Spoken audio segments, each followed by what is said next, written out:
चारों दोस्त जंगल में मस्ती करते हुए घूम रहे थे। तभी उन्हें एक पेड़ के खोखले तने के अंदर पानी से भरा छोटा सा कुंड दिखा। उसी कुंड के बीचों बीच एक अजीब सा चमकता हुआ अंडा तैर रहा था। जैसे ही बच्चों ने अंडे को पानी से बाहर निकाला, उसकी चमक अचानक गायब हो गई। उसी पल एक लड़के को अपने दादा की सुनाई हुई पुरानी कहानी याद आ गई। एक ऐसा राक्षस जो समय को निगलता है, जो पूर्णिमा की रात पेड़ों के खोखले तनों में प्रकट होता है। बच्चों को शक हुआ कहीं वो राक्षस इसी अंडे के अंदर तो नहीं छुपा। तीनों लड़के इसी बात पर बहस करने लगे। तभी अकेली लड़की स्वयं को एहसास हुआ कि उसकी हेयर क्लिप गिर गई है। वह क्लिप ढूंढने अकेले ही वापस उसी खोखले तने के अंदर चली गई। अचानक जमीन जोर जोर से कांपने लगी। सोरेन ने पलटकर देखा तो उसकी सांस अटक गई। पानी के कुंड में एक नया चमकता हुआ अंडा उग रहा था। अब पूरी गुफा जैसे टूटने वाली थी। स्वयं किसी तरह जान बचाकर बाहर भाग निकली, लेकिन बाहर निकलते ही वह सन्न रह गई।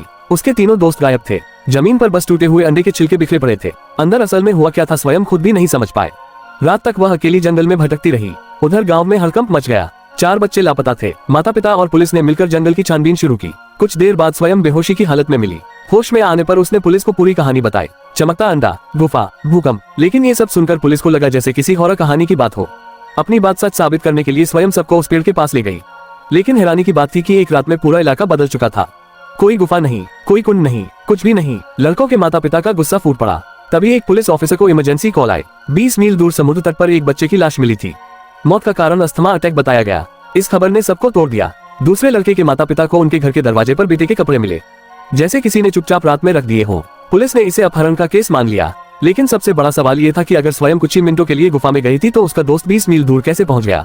पुलिस भी उलझन में थी। सोरेन अंदर ही अंदर खुद को दोष देने लगा। एक दिन स्वयं के घर के दरवाजे के पास की ईंटें हटाई गई।